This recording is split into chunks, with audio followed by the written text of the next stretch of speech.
Hey everyone, welcome back to the Mention It All podcast. I am thrilled to be joined today by an iconic comedian, an Emmy and Grammy winner. She has done it all, and now she's here to talk to us today. Kathy Griffin, how you doing? I'm so excited to be here. Look, I have never missed an episode of this pod, and I love the name Betches because it's a play on bitches. Yes. Is this not Betches? Yeah. No, I'm kidding. You called it something else when you did your intro. Well, the name of Betches is like the company. Do the people brand. know you guys have a building? This is a big money-making thing here. What kind of scam is this? This is a front for the mafia or something. Yeah. I think there's some shadiness going on here. Yep. I'd like to see your books. I would like to call Susie Orman, who's a lesbian. So don't say no. And I would like Susie and I to have a couple of weeks to just open the books at this place and see how the money is really made. I have not seen the books either, for the record. You could be part of a crime ring. Well, I'm so excited to have you here today. Personally, I have seen all of your stand-up specials. Oh my God, that's 21. I've done 21. So you have a Guinness World Record, I'm in the believe. Guinness Book of World Records for having done the most stand-up comedy specials of any comedian, male or female, living or dead. How about that as a fuck you? That's like a big fuck you. It is crazy though, because I was looking says back. Chicks aren't funny. I remember watching a lot of those. They would come to me, growing up, I grew up in the Midwest. They would come to me. It was like YouTube clips or, you know, whatever, like broken up into segments, sped up, slowed down.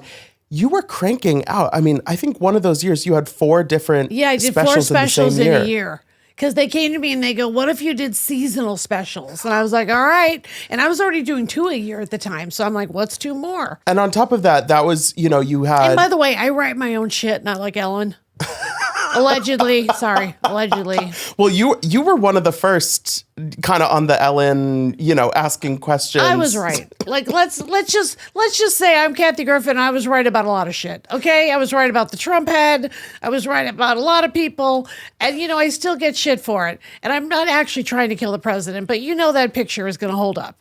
In time, people are going to be like, it's not so bad. So as somebody who's been a fan of you for a long time, I'm so glad that now it's 2025 and that everything comes back around. I'm sort of, I don't want to say uncanceled because I'm still canceled to a degree and will always be. Right. But I'm kind of like coming back a little bit, I think. Here's how I know. Yes. People Magazine, which is a magazine that people my age live by. Yeah. Like we think it's like the Bible. It's at the dentist's office. It's very important.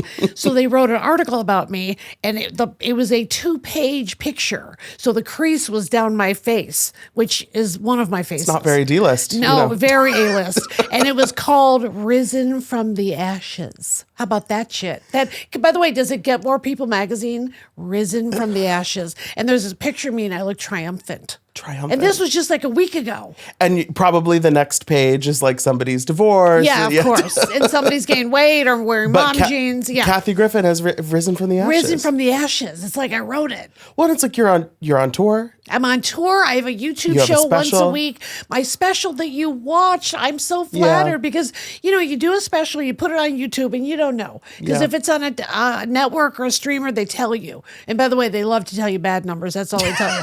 But on YouTube, I'm like, I don't know, like views, but I don't know if people liked it or whatever. So it's on YouTube. It's called Kathy Griffin, My Life on the PTSD List. Get it? It's a callback.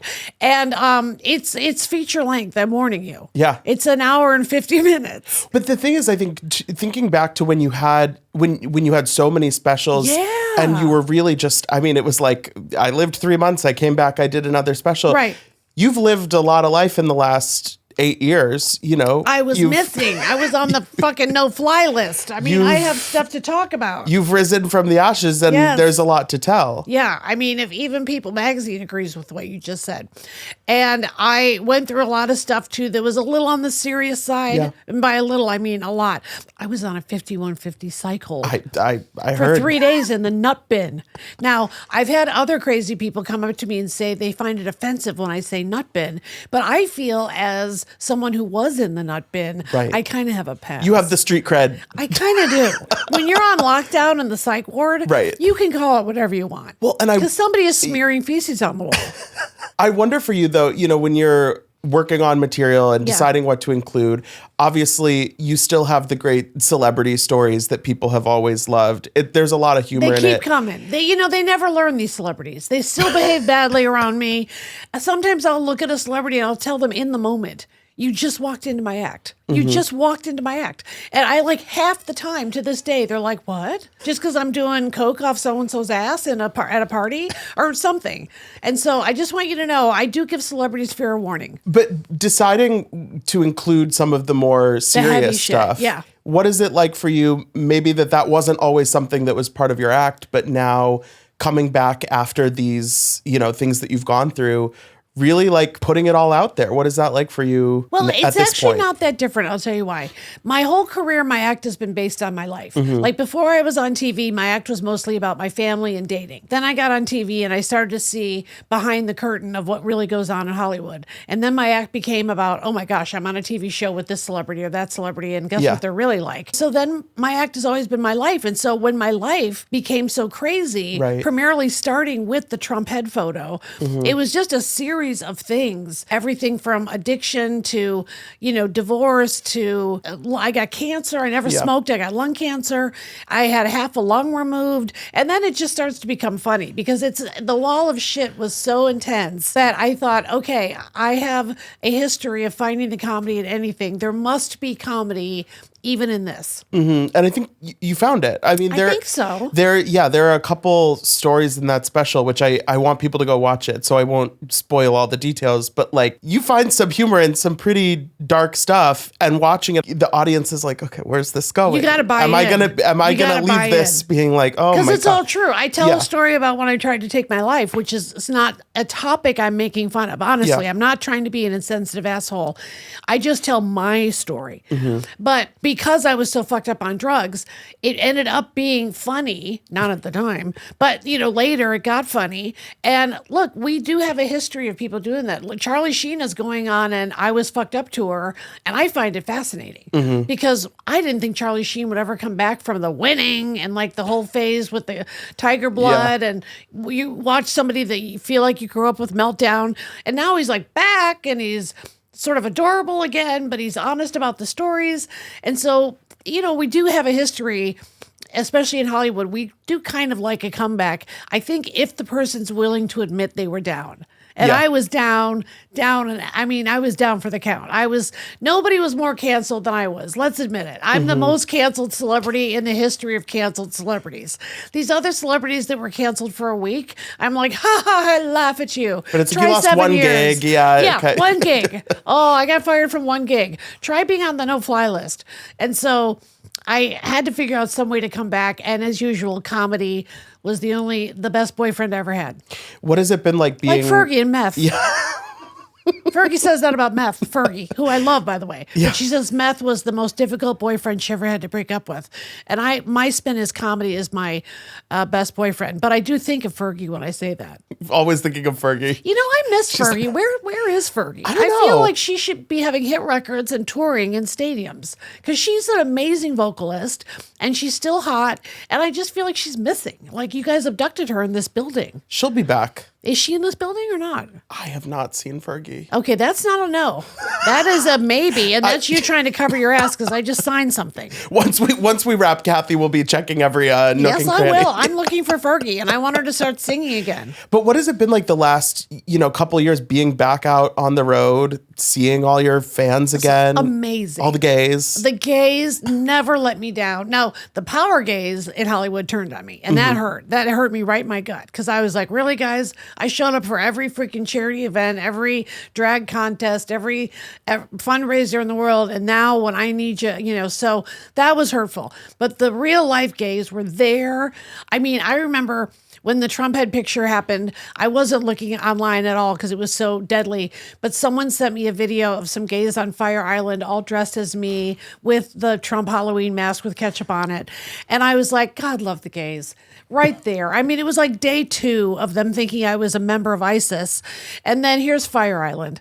And so I thank God for the gay audience. And I love gay audiences for a very simple reason. You can't shock gay people. Gay people are so oppressed, and in this country, It's getting worse. And if I can get serious for 1 second, any of your audience members, please get politically involved. Stay involved at the local level as well. Elections are not every 4 years or every 2 years. They're every year. In California, we have one going on now called Prop 50. It's about gerrymandering. But I just want to say separately to the gay community, be careful. You guys, he's going to go for you. I'm telling you right now. He's going for the gay people. And he started with the trans community. And he's going after gay rights because gay rights are civil rights. I mean, your entire career have been such an outspoken ally, activist, going back even, there's all these moments from Life on the D-List where when AIDS was the gay flu, and they didn't even have the word AIDS yet. Prop 8 in California and all of, I mean, you've been in the trenches for a long time. And I think that maybe if people aren't paying attention, it's like, oh yeah, like you tell a lot of jokes, but you've always stood by your values like that. And by the way, I know I shouldn't have done that rant because we're doing like a fun, lighthearted podcast, but I tend to do that every show as well. I tend to be in the middle of a joke and then I'll be like, wait, this candidate is gay, or I'll be in a city where they have a gay mayor and I'll stop the show and I'll give a shout out to that mayor or whatever.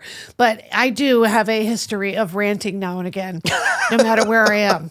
Well, you talk about in your act that one of the first places that you were sort of welcomed back was performing on a gay cruise, which feels correct. I am the veteran of 18 gay cruises. There is nothing I haven't seen. There's no room I haven't walked in on at the wrong time. There's no door I've been afraid to open. Do you know what they call the jacuzzi on a gay cruise? Egg drop soup. Hold on, slow clap. Well done, gays. Well done. That's the jacuzzi. I'm sorry, hot tub. Oh, I'm sorry, egg drop soup, the actual name. We are a reality TV, household here. Of course. You are a reality TV pioneer. I mean, come on. My Life on the D-List. 20 years. 20 years. I feel like it was yesterday. It was so real. I'm so happy it's on Peacock. I don't get a penny, but I'm happy people can rediscover my mom and dad. We gotta have the royalty conversation. I mean, seriously. Give the housewives their money. Give Kathy her money. It's really true. Yeah. I mean, it's really true. I kind of wish Bethany had done that Bethany thing. She got whatever tired she was. After a week, she ended up making it into like a Vanity Fair piece. But anyway, she has enough power where she could talk about the reality reckoning. That's what she was talking about. Yeah, they should pay those. I know a lot of those girls, and they get DUIs and they go bankrupt, and the husbands get deported and they go to prison. I mean, these are real women having to go through real problems to try to keep up with the Joneses. I don't know if people realize though that My Life on the D-List 20 years ago, 2005 it started, and they would follow me around for 6 months just hoping I did funny shit. But there was no Kardashians yet. No, there was no Real Housewives yet. The Kardashians was soft scripted. The Hills was soft scripted. My Life on the D-List was them going, what's she doing? Is she being funny today? Well, see if we can throw her out of a plane. Every year they would pitch throwing me out of a plane. I'm not kidding. Every year I would call Bravo and be like, isn't my life hard enough? What if she goes on a plane and we throw her out of a plane? And by the way, they've done that on like reality shows already. They always have a scene on the freaking Bachelor where he wants to propose while they are flying out of a fucking plane. They're in a hot air balloon, yeah. So 20 years ago, 2005, reality TV. You were a little gay boy in Midwest, and your mom didn't know you were gay yet. And you were watching the show. She knew. I hadn't. Had you had the convo? Not in 2005. No. Okay. But there was reality TV. I mean, there was Amazing Race. Nick and Jessica. And there was the Osbournes. But for you, as somebody who had but they weren't comedically driven. Right. Like they were funny. The TV background. But I was a professional comedian. Right. Trying to basically do a sitcom disguised as a reality show. So my goal every week was to make the show as funny as possible. Not me having fights with my mom or flipping tables or, getting drunk and falling down and hurting myself or getting DUIs. I wanted everything to be about Kathy is doing a new crazy thing to try to get from the D list at least to the C- list. Right. And everything had to be driven. So that's why when they'd say, what if we have you go to a country club and you don't know how to drive the golf cart? I'd say, well, that happens on every reality show. And also, that wouldn't help get me on the A-list. What helps me get on the A-list is if I bust into a fundraiser where Secretary Hillary Clinton is, and then I walk in front of her when the paps are taking her picture, the paparazzi, and then it looks like I'm in a picture with Hillary Clinton, which I did, and I apologize to her to this day every time I see her.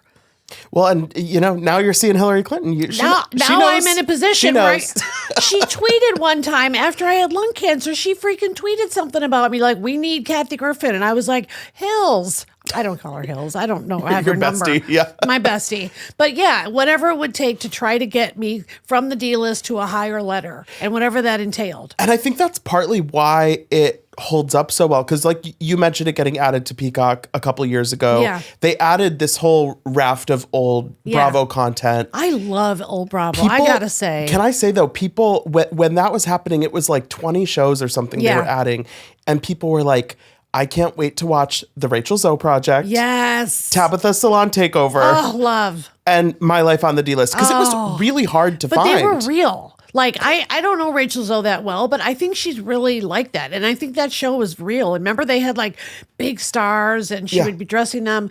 And on my show, it was one thing that I'm very proud of is, they would test the show, right? And of course, I test terribly because I'm annoying and I have a scratchy voice and all this shit. And my parents would test through the roof. Yeah. So I would love it when Bravo would call me and say, we are mandating scenes with John and Maggie. So they were drunk anyway. So I'd be like, perfect.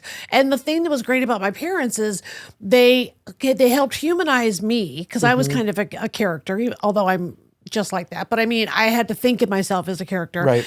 And they just were themselves. And the other thing that I think was, if I can say groundbreaking because I'm complimenting them, they were seen and were such gay allies, but they never came out and said, we love gay people and we believe in gay rights. My mom and dad just were. They just were allies to the community. And I am so proud of that. They didn't necessarily want credit for it, but they just believed, for whatever reason, gay people should not have to go through the crap they go through. And there were many situations that I was able to put my mom and dad into on the D list where they'd be around a bunch of gay people. And it was refreshing to see real live, plain old Midwestern older folks comfortable with gay people, laughing with the gay people. And that's one thing I'm proud of from that show.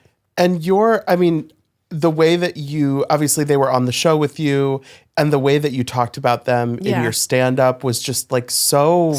All true. Rich. They wouldn't say that. Hilarious. My mom would say, oh, you're exaggerating, the Kathleen. Box of wine. I don't have that much goddamn wine. Pour me a cup, but I'm not having more than 7. And there's nothing wrong with 7 wines, Kathleen. You got to tip the box. Tip it, honey. So it's at the bottom. So tip it, and then it comes out the spigot of the box. My parents should have gotten a campaign from Franzia. I'm not kidding. They should have been on a fucking Super Bowl ad for boxed wine. But how amazing that you're able to have all of those it's like memories a catalog. And things. Yeah, to look back. Because it's incredible. Although I haven't watched the show since it aired. I watched the pilot because I wanted to do a rewatch podcast, which literally nobody wanted. That's the story of my career. I have stuff nobody wants. And so I made one episode, and one of my former assistants, who I'm still good friends with, he kind of walked me through it. So he was like the co-host. And I watched episode 1. Holy shit, they worked the fuck out of me on that show. I was in like 7 locations. It took weeks for one episode. I was watching the first episode. I was exhausted. You're at like 3 different charity events in one episode. Hosting, not just even like attending. I can't believe the shit I did on that show. There was an episode where I had a contest to come live with me for the weekend, and then the kid won, and then like an idiot, I have him live at my real house. I don't have security or anything. And I make my parents stay overnight, who are already in their 80s, and they're like security, and they sleep down the hall. But who else does this? No real celebrity would be like, yes, come to my actual house and stay there for the weekend. Well, I think it was kind of like the Wild Wild West, because nobody had really done shows like that before. So we would come up with ideas, and we didn't really think through if this was safe or sensible. If it was funny, I did it. I'm so curious, from your point of view, being on Bravo in those days, what was it like kind of living through the beginning of the Housewives universe. Well, it was amazing because remember that show was inspired by Desperate Housewives, right. the very expensive ABC scripted show with Eva Longoria and Terry Hatcher. And then, of course, the Bravo thought, how can we do it in a way that's cheap? And, just like I was supposed to have an NBC sitcom. Right. And then they thought about it, and they were like, she doesn't necessarily need writers at all. She's just naturally funny. And I was so dumb. I was like, what a high compliment for 100th of the price I would have gotten on NBC. But I was thrilled to do the show. But it was cool to be around them because certainly year one of the Housewives, I still probably watch OC if I'm going to watch any of them. Yeah. Because I do feel...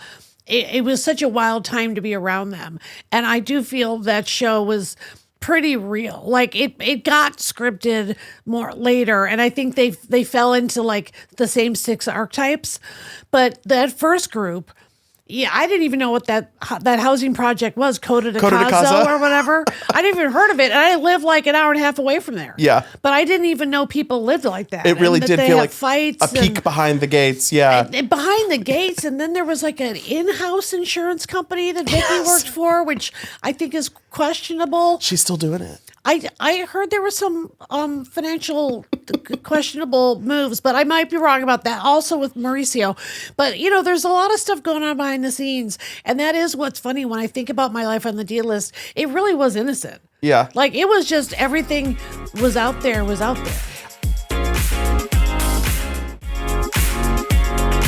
I love there was also an episode where you were being Paris Hilton's new BFF. Yeah. And Jill Zarin is there, like. Okay, so we're taping. First of all, I couldn't believe Paris agreed to do the show because I've been so vicious to her in my act. And they're like, sure, she'll do it. And let me say, spending the day with Paris Hilton in the early 2000s, the way the paparazzi stalked those girls was criminal. I was scared shitless just walking down the street with her. And I remember her going, hungry tiger. I call them hungry tigers. And I was like, what? And then I learned how to speak her language. And yet, everywhere she went, she kept her cool. And not only did I get to walk in her shoes for a minute, but it fit in perfectly with the theme of the show of trying to be on the A-list because Paris is one of the most famous women in the world. And we're filming in what was this super trendy store called Kitson. I couldn't even get in. But on the show, they let me in. And then one of the producers comes up and they're like, Jill Zarin is here. And I'm like, okay, well, that's nice, but we're working. And they go, she wants to be in the scene. And I'm like, under what premise? Like, how do I even justify? Paris and I are doing a bit about how Paris is buying $10,000 worth of merchandise. And then she kind of eggs me on to run up a tab of like 10K. And I'm trying to figure out how to get out of it because I can't afford it. And then Jill Zarin, finally they said, well, she's just going to walk in. And that's what I'm saying is this show, when I say this show was down and dirty, right. I'm telling you, it was one cameraman many days. Like one camera guy, one sound guy, one producer. And, when we had 2 cameras, it was a big day. And we probably had 2 that one because of Paris. But, they brought out the big guns for Paris. Seriously. And so then eventually Jill either unplanned walked in the scene or they just said something like, we'll figure it out. And then I'd have to watch the episode again. I don't even remember. But I distinctly remember being in a, quote, scene with Paris Hilton, and it's going one way. And then we stop down for 1 second, and then they're like, Jill Zarin is here. And I just remember going like, and? Yeah. I mean, not nothing against Jill. She's a nice girl, but I didn't know what to do with her. And she insisted. And then I thought, well, I guess it's a good Bravo crossover. Yeah. And I believe she walks in the scene and is on screen. She is. And has like a little 3-person convo. And I remember Paris also thinking, now what's happening? First, I got to deal with Kathy Griffin. Now I got to deal with this one. I saw that clip on TikTok, and it's so interesting because since the show has been back on Peacock, there is this whole new wave of people who are either watching it for the first time, like young people. Well, I don't know how young, but that's my dream is people discover it because but I think people are, and I've seen I think one of the benefits of social media is that there are people who maybe have never watched the show, but they see a clip and they're like, this is funny. What is this? Right. Where is this from? Yeah. How can I find more of it? I'm a TikTok sound. You know what that is? Yes. So I'm a sound. Yes. But what's weird about being a sound is that they don't say who it is or what it's from. But there's 2 lines from D-List. One of them is, I need to talk to a gay person. I need to talk to a gay person. And that was real. And I was pre-show in like Albany or whatever. And I was with my tour manager and there was something technically going wrong. And I'm on in 10 minutes or whatever and I'm nervous. And I just remember saying to him, I need to talk to a gay person. I need to talk to a gay person. And he knew that meant a gay person will figure it out. And then I will jump into action and I will find a homosexual or a lesbian or the other letters. And so that became a sound. And then another one was when I did a scene. I thought, I wonder what it would be like to do stand-up in a prison. So we did an episode about doing stand-up in a women's prison and a men's prison. And then when I went to the solitary confinement wing at the women's prison, this woman yelled out her little window, I'm going to kill you. And I'm so used to hearing people say that to me that I just go, take a number, honey. And then that became a TikTok sound. But I have to just be honest and say the egomaniac in me is like, oh, I wish it would say like, this is from Kathy Griffin, My Life on the D-List. Yeah, sometimes you kind of have to dig a little bit. But it's so, I mean, it just is, it's, I think, great to see that it's like something so off the cuff and natural like that. Oh, when I see like young people lip syncing on TikTok, I'm super flattered. I can't believe it. I'm excited. Yeah. And I think, I mean, for you, even some of the stand-up stories from those specials, it's like people love, especially, I think more than anything else, anything about The View. Just gets people, all of the, those stories from back in the day that you would tell. How has there not been several docuseries about behind the scenes of The View? Like, yes, which that writer called me, and I think I was afraid to talk to him. You were like, I've been blacklisted I have been blacklisted so many times. But then they keep bringing me back because I do something in the news where they're like, we have to ask her about it. I know, you're unbanned now. Well, because Barbara's not there anymore. Right. But I loved Barbara Walters, and she couldn't stand me. And that was our dynamic. But the producer didn't like me. He was this big Fox News guy named Bill Getty. And so he and I didn't get along. He would give Elizabeth Hasselbeck the talking points, and she's a dumbass. And so she would just repeat what he said. And I watched it. Yeah. I watched the makeup room. I watched Bill walk over to Hasselbeck. I watched him say, this is what's happening in the news, and her kind of nod. And then I'd be sitting on camera, and then all of a sudden she would just be parroting what Bill said. It wasn't her idea. And I'm like, well, the show's called The View. You're supposed to have a point of view that is yours. And so, yeah, I called that out, and Elizabeth wasn't, happy. But when is she? You know what I mean? Well, I mean, I don't know. It's hard to make Elizabeth Hasselbeck happy. So it's very difficult. I haven't heard from her in a while, so I don't know. I think she's trying to bring up the Rosie fight again. I was there the day after that. Yes. The day after the Hasselbeck Rosie, I was one of the co-hosts, and Barbara kept saying, please don't mention what happened. Please don't say it on the air.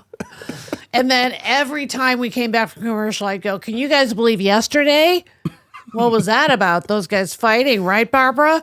And she would kick me under the table for real. Kick me under the table. I mean, all those, you have stories HR. for the ages. Don't talk to me about HR. Don't be coming to me with your, I need to talk to HR. Barbara Walters used to kick me.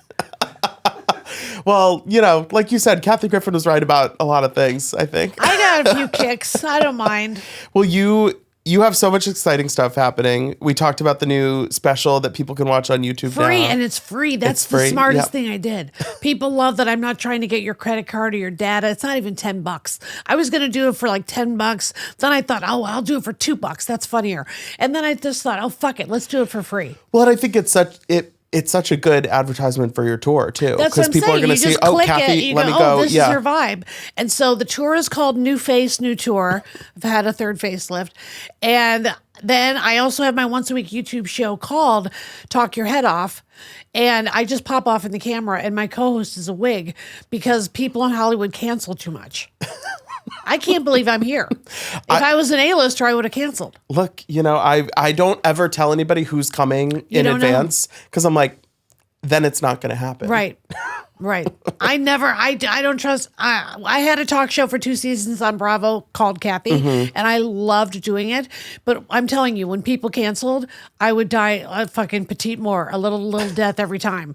So celebrities are vicious that way. Well, one of my favorite, all your stand-up specials have different titles, and some of them are so funny, but one of my favorites was always Kathy Griffin is not Nicole Kidman.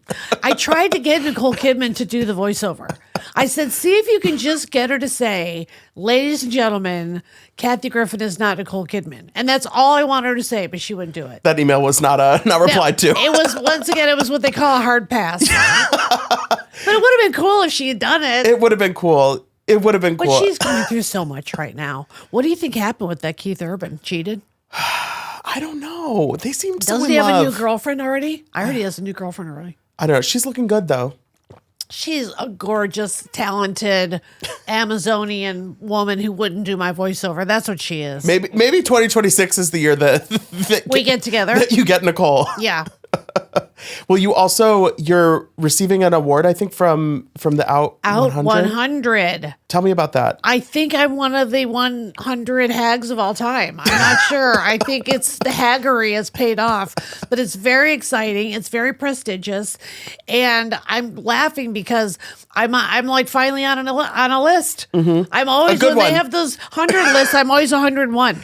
Yeah. So this time I made it, and I don't know what number I am. I hope I'm not like 99. Well, but even if I am, I'm on the list. It's an honor to be Thank you. In the 90s. Yes. So that's a big deal. And there's a lot of like famous people that I could act like are my friends if we're on that list together. And if I run into them and they give me a look of horror, which is what I get from celebrities. Well, right. Because if you're a fellow honoree, then we're in the same club. Exactly. And watch your mouth. Kathy Griffin is here and she's going to take whatever you say and put it in the act. And that'll be on the next tour. Yep. Well, you have been through a lot in the last, 20, 30, however many years. And I'm so glad that you're here and we can talk about it. Well, you're a delight. Thank you for having me. Well, thank you so much. And these were good questions. I get a lot of like weird questions. Okay. So this was a good, the one I hate? What's funny? I'm like, oh fuck me. All right. Anyway, thank you, honey. I had a good time. Thank you so much. Thanks everyone for watching. Don't forget to subscribe. And until next time, be cool. Don't be all like uncool.